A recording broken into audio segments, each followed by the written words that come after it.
허환구의 라디오 오늘. 여러분 안녕하십니까, 허환구입니다. 선거 때마다 후보자들은 다양한 공약을 쏟아냅니다. 6.1 지방선거를 앞두고도 여러 출마 후보들이 저마다의 공약을 내세우고 있는데요. 그런데 이런 공약이 100% 지켜질 거라고 믿는 유권자는 별로 없을 겁니다. 지금까지 많은 후보가 그래왔기에 불신이 쌓였기 때문일 텐데요. 하지만 과연 이 공약들 지켜지지 않아도 되는 걸까요? 그렇지 않겠죠? 어찌됐든 후보의 공약은 유권자에게는 중요한 판단 기준이 됩니다. 최근 대통령직 인수위원회가 공약에 대한 점검을 하고 있다는데요. 40% 정도는 포기하고 60% 정도만 이행될 거라고 합니다.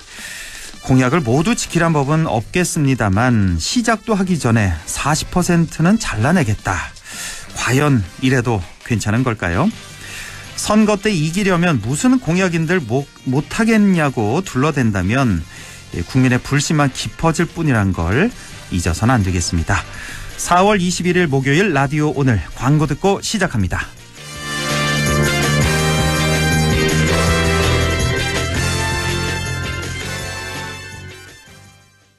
축하합니다. 한국자동차 전문기자협회와 한국자동차 기자협회 선정 올해의 픽업, 올해의 유틸리티 렉스턴 스포츠. 이관한 기념 이벤트도 만나보세요. 1년간 월 1만 원만 납입하는 초기 부담 제로 할부부터 소상공인에게 큰 힘이 되는 10년 자동차세 특별 지원까지. 4월 쌍용자동차 전시장에서. 자, 던졌습니다. 돌직구인가요? 이건 처음 보는 철직구네요. 돌직구보다 빠른 주문과 배송 속도, 눈앞에서 확 떨어지는 가격까지. 이 놀라운 선수가 누구죠? 국내 최초 온라인 철강직구 쇼핑몰 스틸 1번가. 말씀하신 순간 철직구 오가네요. 스틸 1번가.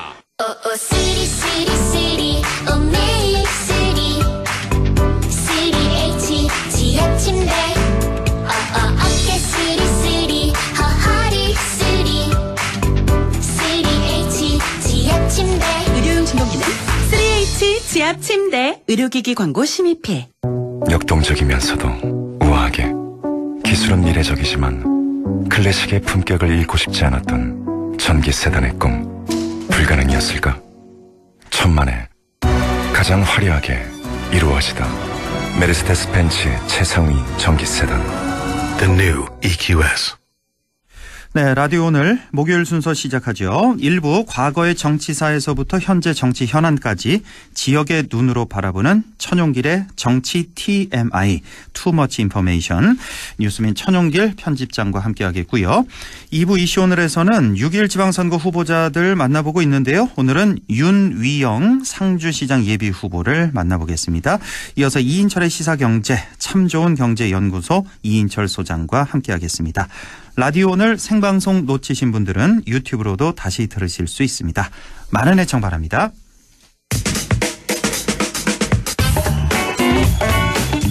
네, 천용길의 정치 TMI 시작합니다. 오늘도 뉴스민 천용길 편집장, 천용길 기자 연결하겠습니다. 안녕하십니까? 네, 안녕하십니까? 예, 자, 지방선거 특집으로 꾸며드리고 있는데요. 오늘은 어떤 내용 준비하셨어요? 네, 오늘은 도의원과 시, 군의원 선거 진행 상황을 한번 살펴보려고 합니다. 그에 앞서서 지난주 전해드렸던 선거구 획정과 관련해서 어느 정도 진행되고 있는지 간략히 먼저 한번 살펴보겠습니다. 예, 이거 궁금했습니다. 자, 오늘 도의원, 시군의원, 광역의원, 기초의원 선거 상황 알아볼 텐데요. 자, 선거구 획정. 네. 이게 지금 일단은 광역의원 선거구 획정이 끝나야 그다음에 기초의원이 결정되는 거죠? 그렇습니다. 그렇죠. 광역의원 선거구 획정은 국회에서 했는데 예. 기초의원 선거구 획정은 아직 진행 중인 상황입니다. 그럼 도의원 선거구는 이미 획정이 된 거예요? 네, 확정이 됐습니다. 예.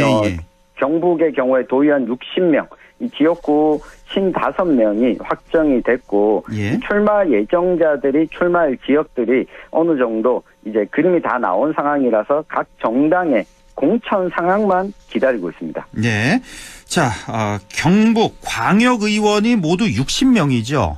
네. 60명이고 그중에서 지역구가 55명, 네. 비례가 5명? 다섯 이렇게 명입니다. 되는 거죠. 예. 네. 자, 이거는 뭐 알겠고. 기초의원은 몇 명입니까? 네, 이 기초의원은 4년 전보다 3명이 늘어난 287명입니다. 287명. 예. 네, 지역구가 250명, 예. 비례가 37명이고요. 예. 늘어난 곳은 구미 2곳, 김천 1곳인데 예. 인원수는 정해졌지만 우리 기초의원 선거는 이 중대선거구제, 중선거구제로 치러지고 있기 때문에 네. 어떤 선거구에서 2명을 뽑을지 3명을 뽑을지 4명을 뽑을지 이게 아직 정해지지 않았습니다. 아, 예. 그러니까 기초의원 정수는 이미 정해졌고요. 네. 287명이라는 거 3명이 증가했네요. 지난 선거보다. 네. 지역구가 250명, 비례가 37명인데 이 중에서 이제 늘어나는 곳이 구미가 2, 김천이 1. 아무래도 좀 인구가 좀 늘어났나 보네요. 이쪽이 지난 선거보다. 그렇습니다. 이 구미가 2명, 김천 1명이 늘었고 예. 기초의원 수가 줄어드는 시군 지역은 다행히 없는 상황입니다. 아, 기초의원 수 줄어드는 곳은 없고 네. 세 곳이 이제 늘어났고. 네. 자, 이제 예. 경북 선거구 획정위원회가 이 안을 경상북도 의회에 제출해야 되는데요. 네. 내일까지 각 정당과 기초자치단체에 의견서를 제출해달라 이런 요청을 한 상황이고 네. 경북 선거구 획정위원회가 내일까지 안을 받아서 이걸 가지고 이제 짜게 됩니다. 네. 그래서 선거구 획정위가 안을 제출하면 이 다음 주 목요일이죠. 28일 오전에 이 경북도의회 상임위원회에서 한번 검토를 하고 예. 오후에 본회의를 열어서 최종적으로 확정될 예정입니다. 아, 그래요. 확실히 되는 거예요? 다음 주 목요일에? 네, 다음 주 목요일은 경북도 의회가 잡혀 있고요. 예, 예. 지금 상임위원회가 이미 다른 선거 출마를 위해서 사퇴한 도의원들이 있다 보니까 애초에는 10명의 이 도의원들이 상임위원회를 열어야 되는데 지금 6명밖에 없거든요. 예, 예. 네, 6명의 상임위원들이 논의를 하고 오후에 이 본회의로 보내면 최종 의결을 하면 그대로 선거가 진행되는데 28일에 선거구가 최종 정해진다고 하면 이게 선거일 34일 전입니다. 이렇게 늦게 정해진 적이 전국 동시지방선거 실시된 이래 처음입니다. 아, 처음이에요? 이렇게 늦게 정해진 게? 네, 보통은 3월 말경에는 대부분 정해졌었는데 예, 예. 이렇게까지 늦어진 것은 40일 내로 들어온 것은 이번이 처음입니다. 아무래도 뭐 이번에 대선이 있었다고는 하지만 사실 그것도 좀 핑계 같고요. 그렇죠? 네. 그렇습니다. 이게 선거구 획정이 네. 사실은 지난해 12월 1일이죠. 이때가 기한이죠, 원래는. 네, 이때까지, 원래는 그때가 기한이었습니다. 예, 이때 그러니까 선거 6개월 전까지 네. 선거구 획정이 돼야 되는데 이제 와서 도의원 그 선거구 획정도 얼마 전에 결정이 된 거고 기초의원 같은 경우는 이제 일주일 남았네요. 다음 주 목요일에 획정이 될 것 같습니다. 예. 자, 도의원 예비 후보 등록 상황 좀 알아볼까요? 네, 이 도의원은 지금 현재까지 예비후보 등록자를 보면 경쟁률이 기초의원보다 상당히 좀 낮은 편입니다. 93명의 예비후보가 등록을 했는데요. 예. 기본적으로 현재 도의원이 도의원에 다시 출마하려고 하면 굳이 예비후보 등록을 하지 않아도 됩니다. 예, 때문에 뭐 숫자가 적은 것도 있는데 경북 지역 전체를 놓고 보면 남성이 86명, 여성이 8명으로 거의 뭐 압도적으로 남성 후보가 많고요. 그렇네요. 네.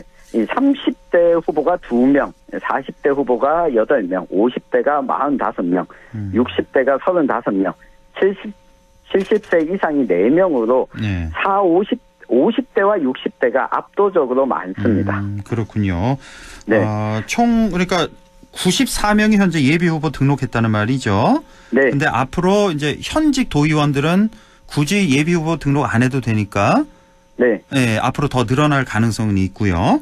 그렇습니다. 본 후보 등록이 5월 12일, 13일 이틀이기 때문에 본 후보만 등록을 하면 출마를 할 수 있거든요. 때문에 뭐 그때 상황을 다시 또 봐야 될 것 같습니다. 생각보다 이렇게 경쟁률이 높지는 않군요. 현재까지만 하면 한 1.5대 1 정도? 예, 이 정도로 보면 되겠군요. 대략적으로. 네. 근데 뭐 1.5대 1인데 이게 정당별로 살펴보면 아무래도 이 보수 성향이 강한 경북 지역이다 보니까 국민의힘은 경쟁이 치열합니다. 치열하겠죠. 예. 네, 국민의힘의 도의원 예비후보가 81명. 예. 이에 반해서 민주당은 4명이고요. 예. 네, 정의당은 1명, 무소속은 8명인 상황입니다. 그렇습니까? 94명 중에 총 네. 예비 후보자, 국민의힘이 무려 81명, 민주당이 4명밖에 안 돼요. 그래도 4명밖에 안 여당인데, 됩니다. 예. 네. 참 문제입니다. 호남에서 그 반대도 마찬가지일까요? 호남에서 국민의힘도 이렇게 낮을까요? 모르겠네요. 네, 그거는. 네. 호남에서 국민의힘이 낮은 것도 사실이고요. 그러니까요. 또 이게 왜 이렇게 예비 후보 등록을 안 할까 살펴보면, 예. 어쨌든 이 도의원 선거구가 한 명만 뽑는 소선거구제다 보니 예. 이 당선 가능성이 높지 않다는 점. 그렇죠. 그리고 이 적극적인 출마 의지를 가지고 있지 않으면 사실 출마가 어려운데, 실제 이 예를 보여주는 것이 예. 이번에 더불어민주당 소속으로 비례대표 경북 도의원을 지냈던 김영선 전 도의원이 예. 다른 선거 출마를 위해서 사퇴를 했는데 이 도의원 선거 출마가 아니라 예. 상주시의원 예비후보로 등록을 했거든요. 도의원 하던 그 김영선 의원이 이분은 네. 이제 비례대표였다고요? 비례의원이었고. 그렇습니다. 예. 비례대표로 도의원직을 도의원이 4년 됐는데 수행했는데 이번 선거에는 도의원이 아닌 시의원 선거에 예비후보로 등록을 하기도 했습니다. 그리고 좀 이례적인 거 아닌가요? 도의원 아무리 네. 뭐 비례의원이라고는 하지만 도의원 네, 하다가 이거- 시의원으로 내려가는 건? 네, 상당히 좀 이례적인데요. 그렇죠. 게다가 더불어민주당의 당 입장에서 보면 예. 안 그래도 도의원 출마 예정자가 적은데 비례대표 도의원을 지낸 분이 시의원 선거구에 나가겠다라고 하면 도의원 선거 출마자를 찾는 것도 쉽지 않거든요. 그러니까요. 이 부분은 민주당 입장에서 좀 아쉬운 부분이고요. 예. 또 다른 특징 중에 하나가 이 30대 도의원 후보가 2명밖에 없는데 모두 이 포항 지역입니다. 그래요. 예. 네, 북부 지역은 30대 도의원 후보도 없고 40대 도의원 후보도 1명도 없습니다. 40대까지도 없나요? 북부 네. 지역은. 예. 그렇군요. 그 김영선 도의원이 그러니까 그 민주당 경북도당에서는 엄청 말렸겠는데요. 도의원을 계속 나가기를. 민주당 도당 입장에서는 비례대표 도의원을 지냈기 때문에 인지도도 있고 그렇죠. 본인이 당선되지 않더라도 지역 활동을 위해서 지역구 출마를 권유해온 것으로 알려졌는데 시의원 선거로 잡으면서 좀 아쉬움을 드러내고 있는 상황입니다. 선거는 개인의 그 판단, 선택이 제일 중요한 거니까 어쨌든 당선 가능성을 좀 더 높게 봤다 이렇게 봐야 되겠군요. 객관적으로 맞습니다. 보기에는. 네. 네. 자, 이렇게 경북 도의원 살펴봤고 자, 그러면 시군 의원 예비 후보 등록 상황 좀 볼까요? 네, 시군 의원은 그래도 경쟁률이 2대1 가까이 됩니다. 그래요? 총 467명이 예비 후보로 등록을 했고요. 예. 시군 의원 예비 후보 가운데는 10대도 한 명 있고. 10대가 있어요? 네, 만 18세인 후보가 이 경주의 시의원 예비 후보로 등록을 했고요. 경주. 그러면 만 18세면은 지금 생일이 만약 안 지났으면 20대, 고등학교 졸업한 올해 뭐 그 정도 되겠군요. 대학교 1학년 정도. 올해 대학교 1학년인데 예비 후보로 등록을 했고요. 예. 네, 20대 후보도 1명 있고 30대도 17명, 40대도 69명, 50대 236명, 60대가 137명. 역시 50대, 60대가 주축이긴 하지만 10대, 20대, 30대 후보들도 시군 의원 예비 후보는 좀 등록자가 많은 편이고 더불어민주당 예비 후보도 시군 의원에는 75명이나 예비 후보로 등록을 했고. 그래요? 네. 국민의힘 후보가 역시 많긴 합니다. 339명 예비 후보로 등록을 했고 정의당이 3명, 국민의당 1명, 녹색당 1명, 진보당 3명, 무소속 45명입니다. 네.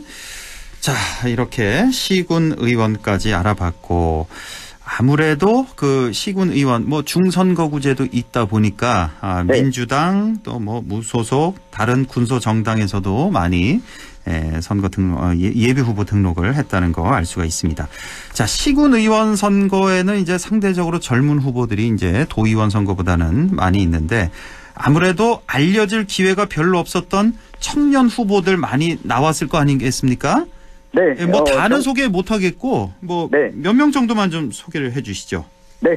경북 북부 지역에도 30대 후보가 지금 한 9명 정도 예비 후보로 등록을 했거든요. 30대가 9명? 예. 네, 30대가 경북 북부 지역에 9명 후보가 있습니다. 그중에서 좀 눈에 띄는 것이 안동이 30대 예비 후보가 3명이나 있습니다. 예. 네, 특히 경북 지역의 녹색당 예비 후보로 등록한 사람이 1명인데 안동에 있습니다. 허순규 녹색당 예비 후보가 올해 만 33세이고 지난 선거에서도 4년 전에 출마를 했었죠. 네, 이번에 다시 같은 지역구에 도전장을 좀 내밀어서 눈길을 끌고 있습니다. 저희 또 안동 MBC TV 사생결담에도 또 패널로 출연하고 저희 라디오 오늘에도 출연을 하다가 이제 선거 때문에 그만 하고 있는데 자, 허성규 후보가 지난 선거에서 제 기억으로는 아주 아쉽게 탈락했던 기억이 나거든요. 뭐 큰 표 차이 안 나게. 네, 그 안동 동지역은 강남동을 끼고 있는 지역인데요. 네, 당시 그 선거구가 2인 선거구였기 때문에 아쉽게 뭐 낙선은 했지만 녹색당 후보로 15% 이상 득표율을 기록하면서 15%. 당시 좀 신선한 바람을 일으켰던 후보입니다. 그러니까 뭐 강남동 지역에 또 젊은 인구도 많다 보니까 더 상대적으로 좀 유리했던 그런 선거구였던 것 같고 이번에는 어떻게 될지 자 지켜보겠습니다. 그다음에 또 30대 누가 있죠? 네, 그리고 좀 눈여겨볼 만한 후보가 그 31살로 북부 지역에서는 가장 지금 젊은 예비 후보인데요. 상주 시의원 선거에 출마 민지연 무소속 예비 후보가 있습니다. 민지연 후보 같은 경우에는 4년 전에는 더불어민주당 비례대표로 상주 시의원에 당선이 됐는데 이번에는 탈당을 하고 무소속 예비 후보로 등록을 했거든요. 아, 그래요? 네, 4년 전에는 그 경북에서 최연소 지방의원으로 활동을 시작했는데 이번에 재선 도전을 무소속으로 나서게 됐는데 어떤 결과가 나올지도 관심사입니다. 네, 그렇군요. 한 2명 정도만 소개하시겠습니까? 아니면 더 좀 있습니까? 네, 그 문경에서도 38살의 우상용 국민의힘 예비 후보가 이 북부 지역에서는 좀 찾기 어려운 30대 예비 후보로 등록을 했고요.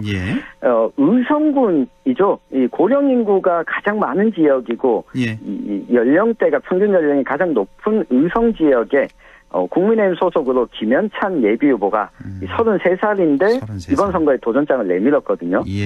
사실 경쟁자도 많고 국민의힘 내에서는 그동안 지역사에서 오래 기반을 닦아온 나이든 예비 후보들도 있는 가운데 좀 농촌 지역에서 도전장을 내밀었다는 점이 좀 눈길을 끌고 있습니다.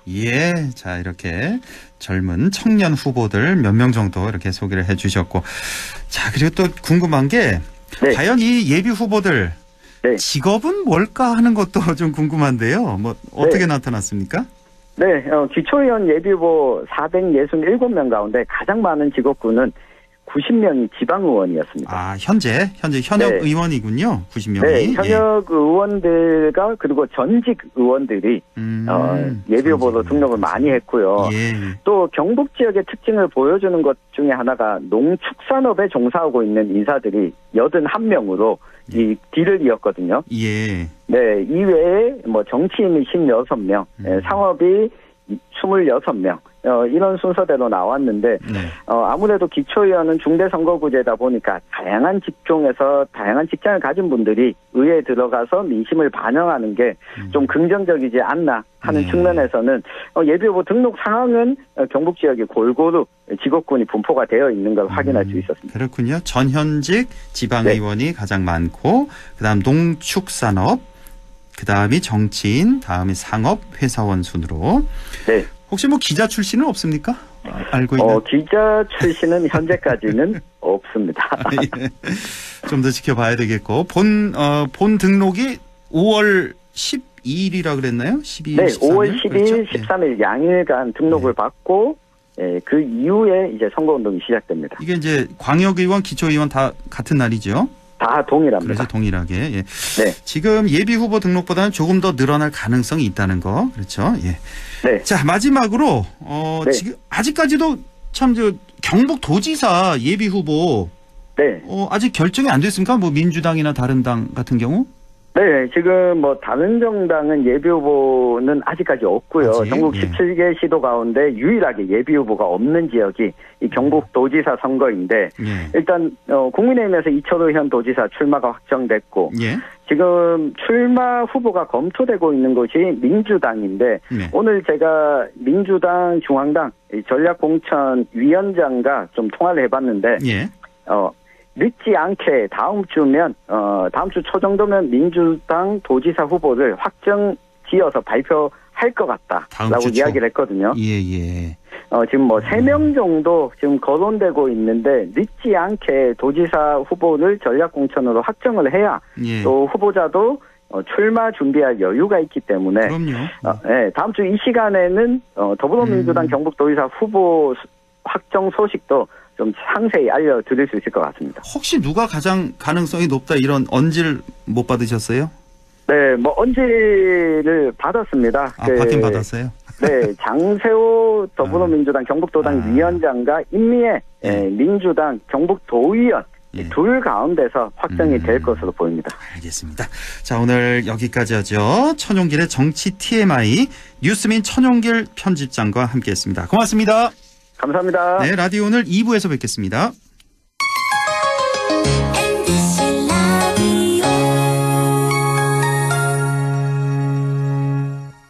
가구 살 땐 꼭 한번 가보자. 안동 명품 가구 백화점. 흑표 흑침대, 양성국 갤러리, 금성침대, 한국 가죽 소파, 장수돌 침대. 다양한 브랜드 가구를 한 곳에서 쇼핑할 수 있는 대형 가구 전시장. 안동 명품 가구 백화점. 예, 며느라. 밥 했어? 설거지 했어? 쓰레기 버렸어? 청소했어? 빨래했어? 개밥 줬어? 아들 낳았어? 딸 낳았어? 아무것도 안 하고 싶다. 이미 아무것도 안 하고 있지만 더 격렬하게 아무것도 안 하고 싶다.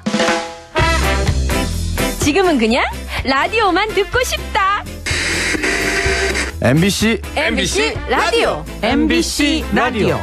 라디오 청취자 10명 중 4명이 듣는 방송. 국가대표 라디오 MBC 라디오. 이거 마스크 끈이 끊어졌네. 어떡하지? 이거 쓰실래요? 새 건데. 감사합니다. 모르는 사이지만 서로 배려하고 유모차. 계단 위험해요. 아이고 고맙습니다. 문화는 다르지만 서로 도움 주고 여기 착한 빵집 돈 찔러러 왔어요. 진짜요? 너무 감사해요. 방식은 다르지만 함께 응원하고 사진 보낼 땐 이걸 누르시고 찬송. 이제 알겠네. 고마워요. 세대는 다르지만 소통을 이어가는 우리. 존중과 배려가 우리를 하나로 이어줍니다. 공익광고협의회. 마음을 열어줘. 다가가 나 속삭이도록.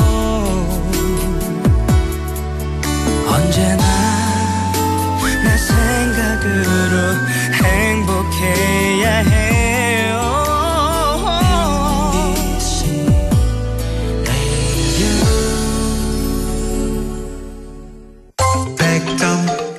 MBC 라디오.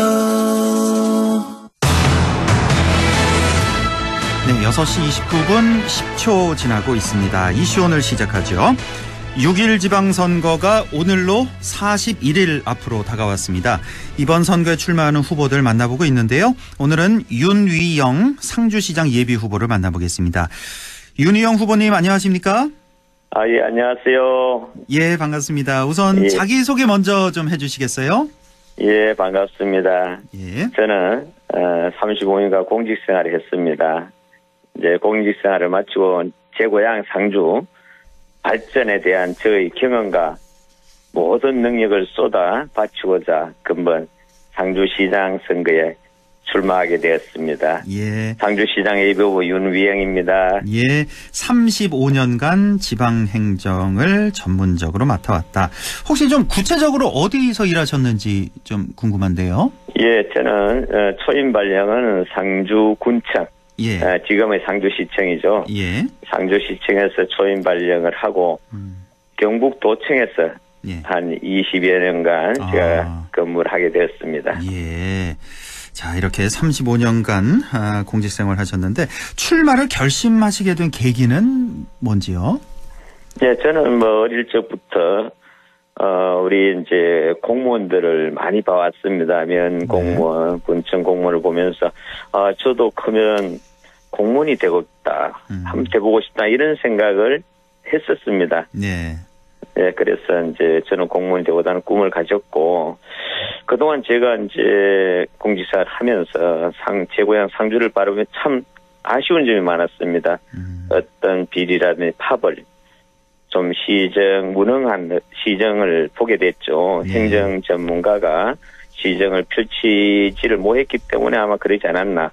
그래서 우리 상주의 어떤 자존심이 좀 상처를 받아왔고, 민심이 갈라지고, 시정 불신이 바로 상주 발전을 가로막았던 겁니다. 네. 한때 저희 상주는 뭐 경상도의 중심 도시였습니다. 그 명성이 사라져가는 것이 참으로 안타까웠고, 상주 시정이 더 이상 이런 다시 뒷걸음질하는 걸 봐서는 안 되겠다. 그래서 네. 제가 전문 행정가로서 시장으로 한번 처방해야 되겠다. 이런 제 소신입니다. 예. 그래서 이번에 출마를 결심하게 되었던 겁니다. 예. 어린 시절부터 이제 공직자의 꿈을 갖고 계셨는데 일단은 그 꿈을 이루셨고요. 그리고 예. 무능한 어떤 시정을 보고 내가 직접 나서 보겠다 이런 생각으로 출마를 하시게 됐는데 다른 후보들과 좀 차별화된 나만의 장점이 있다면 뭐가 있을까요? 예, 저는 무엇보다 35년간 행정 업무를 봤다는 것은 행정은 참 종합행정의 축소판입니다. 그래서 저는 여러 가지 경험을 했습니다. 해온 일이 타 후보와 남다릅니다. 한 일 또한 남다랐고 저는 오직 일로만 승부를 해온 실천가였습니다. 경북도청 근무 때는 이제 국가개발사업 이런 유치 경쟁에서 반드시 승리를 했고, 예. 제가 이제 특히 이제 G20 재무장관 회의 같은 국제 행사, UN NGO 컨퍼런스 국제 행사를 성공시켰던 어떤 글로벌 감각이 저는 많은 경험을 했고, 예. 저는 뭐든 맡기면 해낼 수 있다는 공직자로 인정받기도 한 점 등이 여타 후보들이 경험하지 못한 저만의 강점이라고 말씀드릴 수 있습니다. 그렇군요. 도청 뭐 여러 부서를 경험하셨겠습니다마는 어느 부서에 주로 많이 계셨습니까? 예, 주로 저는 예. 예산, 예. 우리 지자체 예산, 광역 예산 이런 예산 업무를 많이 받고 우리 경제 파트, 예산과 경제, 예산 경제에 대해가 많은 근무를 하게 되었죠. 그렇군요. 지금 상주시가 갖고 있는 현안 가운데 가장 큰 문제점 그리고 그 해결책 뭐라고 생각하십니까? 저희 상주는 참 안타깝게도 공동체에서 어떤 최소한의 성장 동력을 잃고 있다는 겁니다. 그러다 보니까 주민소득은 줄어들고 일자리도 줄어들고 인구도 줄어들고 이런 문제로 인해 가지고 지역 소멸이라는 커다란 지금 위협에 직면하고 있는 게 저희 실정입니다. 예.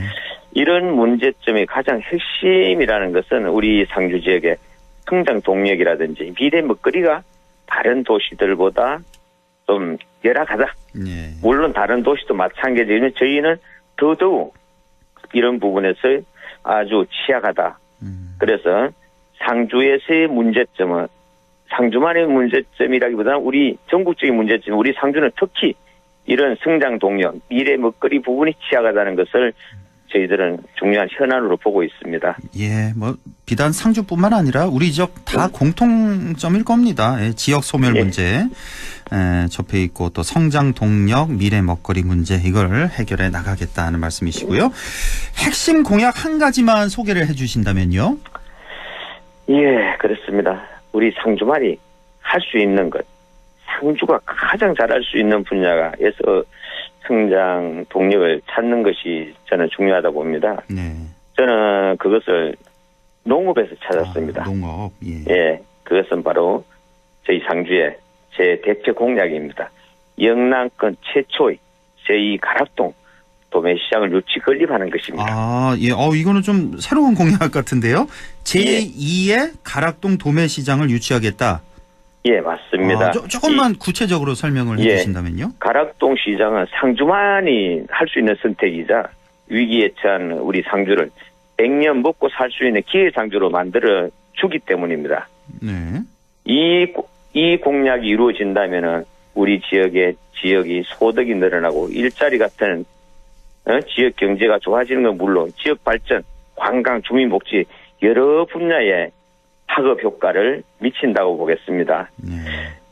여기에 대해서 이제 간단하게 다시 한번 설명드리면 저희 지역은 농특산품이 전국에서 1위 품목이 참 많습니다. 이러한 품목들이 우리 농민들이 생산을 해서 여기서 경매라도 이런 걸 볼 수 있는 여기에서 물류 창고가 있고 우리 상주에서 서울로 부산으로 광주로 갈 수 있는 이런 터전을 마련한다는 거거든요. 지금 현재는 저희 농특산물이 서울 가락동으로 갔다가 다시 내려옵니다. 그래 물류 비용이 많이 늘어나죠. 그렇네요. 그런데 우리 농민들은 그것을 가져가는 어떤 경제적 손실, 또 비용 면에서도 또 손실이 크다고 봅니다. 그래서 저희 상주만이 할 수 있는 상주의 농특산품이 있기 때문에 이 제2 가락동 유치 건립은 저희 상주의 어떤 미래의 먹고 살 거리라고 봅니다. 아, 그렇네요. 사실 말씀 들어보니까 전국에 있는 그 농산물들이 다 일단은 서울 가락동 시장으로 다 올라가는 거죠? 그렇습니다. 다 일단 올라갔다가 거기서 다시 또 내려오는 그런 구조잖아요. 그러니까 물류 비용도 많이 들게 되죠. 제2의 가락동 시장이 없나요, 전국에? 없습니다. 없어요. 예. 그러니까 이쪽 남부 지역 쪽에 하나쯤 더 생길 필요가 있겠네요, 정말. 예, 그래서 저희들은 교통 어떤 전국의 중심 지역 그리고 저희 지역이 농업 수도라 하지 않습니까? 이런 농특산품이 많이 또 생산되는 지역이기 때문에 우리 지역이 시장이 형성된다면 전국으로 흐름도 좋습니다. 그러다 보면 물류 비용이 줄어들겠죠. 그렇습니다. 그러면 우리 농민들은 또 소득이 늘어날 수 있어요. 경제적 손실도 줄어들고 그러다 보면 우리 지역에 이제 전국에 농특산물이 모이는 그런 어떤 가락동 시장 이상의 어떤 효과를 누릴 수가 있을 겁니다. 그렇습니다. 뭐 농업의 도시 상주니까요. 게다가 또 딱 우리나라 정중앙에 있지 않습니까? 상주가 교통도 아주 맞습니다. 좋고. 아주 괜찮은 아이디어인 것 같습니다. 자, 현재 상주 시정을 평가해 주신다면요? 여러분들의 민선 이후에 여러분들의 시장님들이 계셨고 많은 공도 많으셨습니다. 그러나 우리 상주가 아쉽게도 어떤 시정의 비리, 파벌싸움 이런 걸로 인해 가지고 우리 시민들이 자존심이 상처를 많이 입었습니다. 또한 선거를 거치면서 분열되는 민심, 시정 불신의 피해도 적지 않았고요. 저는 시장은 공정으로 책임져야 된다고 봅니다. 공무원은 긍정으로, 시민은 온정으로 이런 삼정 원칙이 간절히 필요한 게 우리 상주 시정이다. 이렇게 저는 말씀드릴 수 있겠습니다. 상주의 시정, 삼정 원칙이 필요하다. 시장은 공정해야 되고 공무원은 긍정, 시민은 온정으로 이렇게 행복한 상주를 만들겠다. 이런 말씀이시고 향후 시장이 되신다면 어떤 점에 중점을 두고 시정을 이끌어 가실 계획입니까? 저는 첫째 일, 소통, 공정으로 이제 상주의 새 시대를 활짝 열고 싶습니다. 일로서 성불 걸고 평가받고 또 우리 시민들이 오케이 할 때까지 시민의 뜻을 받들겠다는 의지입니다. 그리고 시민 누구나 정당한 대우를 받도록 공정하게 상주 시정을 펼쳐나가도록 하겠습니다. 자, 마지막으로 우리 지역민과 유권자들에게 당부하고 싶은 말씀 있다면 좀 해주시죠. 최근 들어 이제 시장 후보 경선과 관련해서 자신 후보들의 유불리 계산에 따라 기존에 정해진 어떤 경선 규정이나 소속당을 비난하는 모습들이 보여서 참 유감입니다.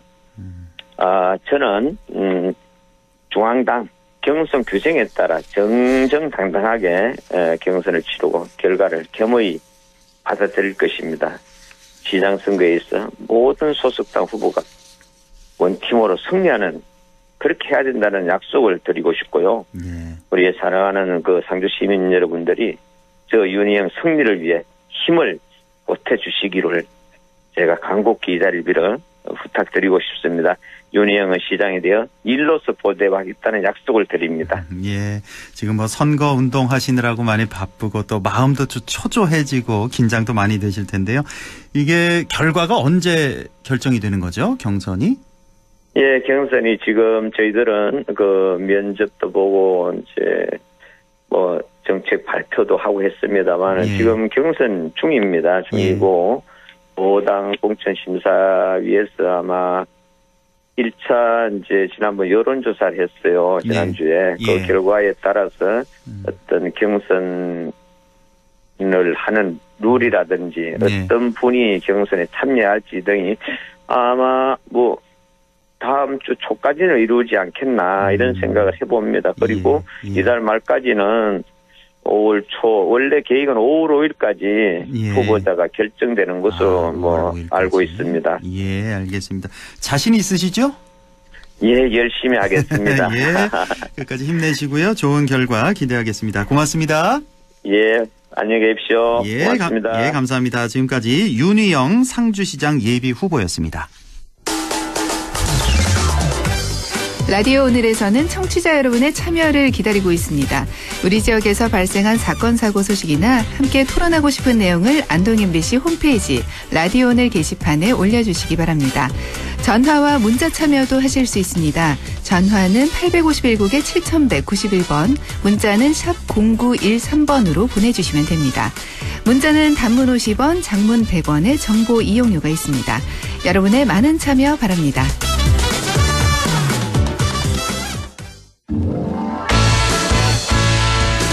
네, 경제 이슈 짚어보는 시간이죠. 참 좋은 경제연구소 이인철 소장과 함께하겠습니다. 소장님 안녕하십니까? 네, 안녕하세요. 예, 국제통화기금 IMF가 발표를 했네요. 올해 우리나라의 성장률 전망치는 낮추고 물가 전망치는 대폭 상향 조정했다고요? 그렇습니다. 국제통화기금 IMF가 이제 올해 한국의 경제 성장률을 2.5%로 제시를 한 겁니다. 네. 예, 지난 1월의 전망치가 3%니까 무려 이제 0.5%포인트 낮춘 셈인데요. 네. 뭐 러시아 이 우크라이나 침공 사태 여기 이 영향으로 이제 세계 경제 회복세가 좀 대폭 둔화되다 보니 한국 경제 역시 타격이 좀 불가피하다라고 본 건데요. 네. 근데 이 수치를 좀 보면 다른 기관의 전망치보다도 상당히 좀 낮다, 보수적이다라는 건데요. 예. 뭐 기획재정부가 올해 한 3.1%, OECD는 한국은행도 한 3%를 예상하고 있는데, 그리고 이제 비교적 최고냐라고 할 수 있는 지난달 국제신용평가사 가운데 피치와 무디스가 한 2.7%를 얘기하고 있는데, 2% 중반까지 좀 낮춘 거고, 또 특이한 건 이제 물가 상승률입니다. 소비자 물가 상승률은 1월 전망치보다도 무려 0.9%포인트 상승한 4%로 상향 조정을 한 겁니다. 예. 물론 뭐 주요 선진국들에 비해서는 낮은 편이긴 하지만, 그러나 우크라이나 전쟁이 좀 장기화되고 중국 경제 어떤 경착륙 가능성이 커지면서 우리나라가 2%대 저성장과 4% 고물가가 좀 고착화되는 게 아니냐라는 우려를 낳고 있습니다. 예, 뭐 지난 1월 발표보다는 상당히 좀 안 좋은 그런 수치를 제시를 했는데, 사실 뭐 우리나라 말씀하셨지만 우리나라만 이런 게 아닙니다. 다른 나라들을 좀 비교해 봐야 될 것 같은데, 뭐 전 세계 대부분 나라가 좀 이런 비슷한 상태죠? 그렇습니다. 지금 IMF가 190개 회원국 가운데 75%에 달하는 143개 국가의 성장률 전망치를 낮춘 겁니다. 예, 3개월 전보다. 예. 그렇습니다. 그래서 이제 올해 세계 경제 성장률은 지난 1월의 전망치 4.4%보다도 0.8%포인트 낮춘 3.6%로 제시를 했는데요. 예. 이게 6개월 전과 비교하면 무려 1.3%포인트나 떨어뜨린 겁니다. 예. 물론 뭐 직접적으로 우크라이나 전쟁 당사국인 러시아, 우크라이나는 마이너스 8%, 마이너스 35%, 마이너스 성장이 좀 불가피하고 예. 미국, 중국 대다수 국가들의 전망치를 일제히 낮췄는데 근데 이번 단서가 우크라이나 사태가 좀 여기에서 좀 국한된다라는 전제에다가 그리고 지난 3월까지 발표된 이 서방 국가의 대러시아 제재만 단용됐다는 겁니다. 예. 다시 말해서 우크라이나 전쟁이 좀 확전되거나 예. 아니면 이제 이 서방 국가들의 더 러시아에 대한 추가 제재가 이어지고 또 코로나19 재확산과 같은 이 돌발 변수가 발생을 하게 되면 예. 세계 경제는 이른바 이제 스태그플레이션을 좀 걱정할 수준으로 더 심각해질 수 있습니다. 그러니까 이번에 세계 경제 전체 성장률 3.6% 정도 예상을 했는데 여기서 더 낮아질 가능성도 상당히 많다. 이렇게 볼 수가 있겠군요.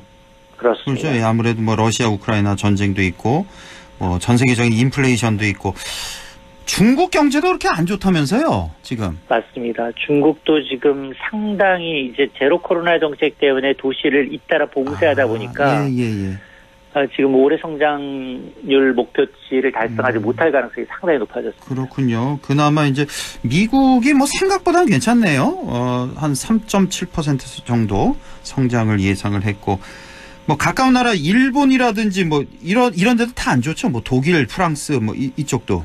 그렇습니다. 그렇죠? 이제 143개국이 전체 회원국 가운데 거의만 4개 국가 가운데 3개 국가이고 특히나 이제 원자재, 러시아와 이제 우크라이나와 이제 교역이 좀 빈번한 국가들, 이런 국가들의 경우에는 뭐 타격이 좀 불가피하다라고 보고 있는 겁니다. 그렇군요. 자, 그리고 지난달 생산자 물가가 나왔는데 이게 뭐 5년 만에 가장 큰 폭으로 올랐다는 소식인데 이렇게 되면 이게 또 장바구니 물가에 또 전가되는 거 아니겠습니까? 그렇습니다. 한국은행에 따르면 지난달 생산자 물가 지수가 한 달 만에 1.3%가 뛰었는데요. 네. 관련 통계 작성 이후 최고치입니다. 우크라이나 사태로 이제 국제 유가, 곡물 등 원자재 가격이 뛰다 보니까 이제 공산품 가격이 크게 오른 게 영향을 미치고 있는데요.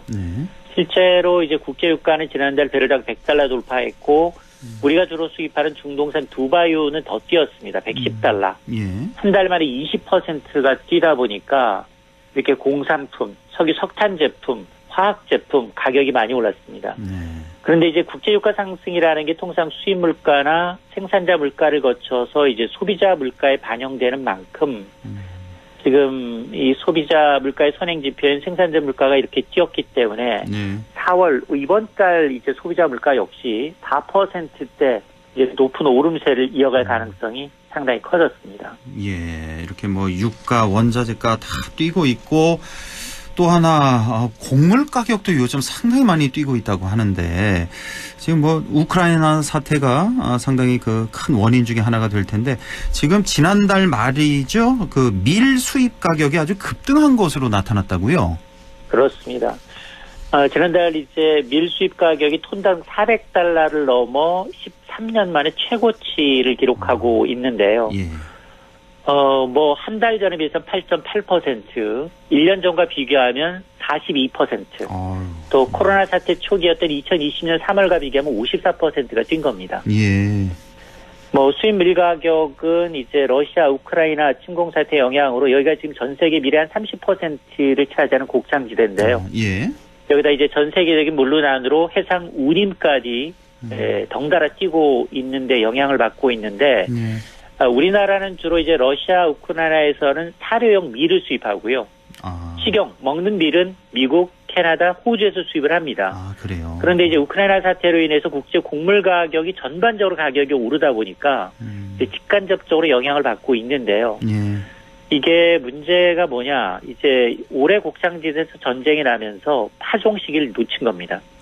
이렇게 되면 앞으로가 더 문제겠네요. 그럼. 그렇습니다. 이게 각종 이제 뭐 광물이라고 하면 전쟁이 끝나면 바로 채굴이 가능하지만 이런 농산품의 경우에는 뭐 1년에 일모작 제품들이 많기 때문에 이게 내년까지도 아마 이제 먹거리발 인플레이션을 좀 걱정해야 하는 상황입니다. 전쟁이 끝난다는 가정 하에 그런 건데 사실 이 밀 갖고 우리가 만드는 식품, 음식이 얼마나 많습니까? 그러니까 뭐 소비자 물가도 당연히 덩달아 뛰어오를 것 같고요. 빵, 제과, 그러니까요. 칼국수 다 대부분 다 밀로 만들죠. 그렇고 뭐 사료도 마찬가지고 참 걱정이 많습니다. 자, 증시 얘기 오랜만에 좀 해볼까요? 국내 증시 올해 들어서 계속 부진한 상태, 뭐 세계 증시도 마찬가지입니다만. 자, 그런데 우리 개인 투자자들이 요즘에 뭐 해외 주식을 대거 사들이고 있다는 그런 소식인데 이것도 좀 걱정이 되는 소식이네요. 제가 보기에는. 맞습니다. 이제 국내 증시가 좀 지지부진하니까 서학개미들이 지난 1분기 기준 이 해외 주식 보관 잔액을 봤더니 1,016억 달러인데 우리 돈으로 환산하면 125조 원을 갖고 있는 겁니다. 예. 이게 석 달 만에 1.08% 증가의 역대 최대인데요.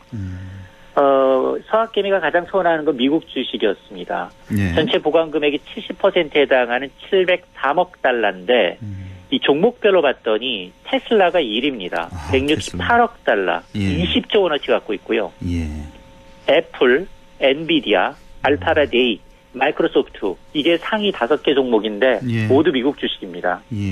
근데 문제는 이 올해 들어서 미국 증시가 계속 조성장을 거치고 있다는 겁니다. 그러니까요. 예. 그래서 이게 과연 이제 서학개미들의 베팅이 맞느냐 이게 전망의 문제이기 때문에 네. 당장 뭐 수익률 갖고 얘기할 수는 없습니다만 상당히 좀 리스크가 좀 커지고 있는 것만은 분명히 보입니다. 그러니까요. 이 외국 주식 거래한다는 게 사실 뭐 각각 개개인은 뭐 판단 영역, 선택 영역이지만 저는 미국 주식이 이렇게 무서운 줄 처음 한 게 어젯밤이었죠. 그 넷플릭스 주가가 하루에 35% 빠졌다면서요.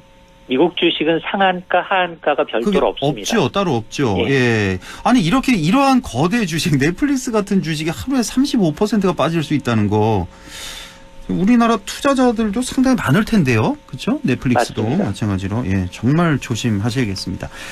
자, 최근에 보이스피싱 건수는 좀 줄었다고 하네요. 그런데 메신저 피싱이라고 있잖아요. 이 메신저 피싱이 좀 급증하고 있는 것으로 나타났다고요?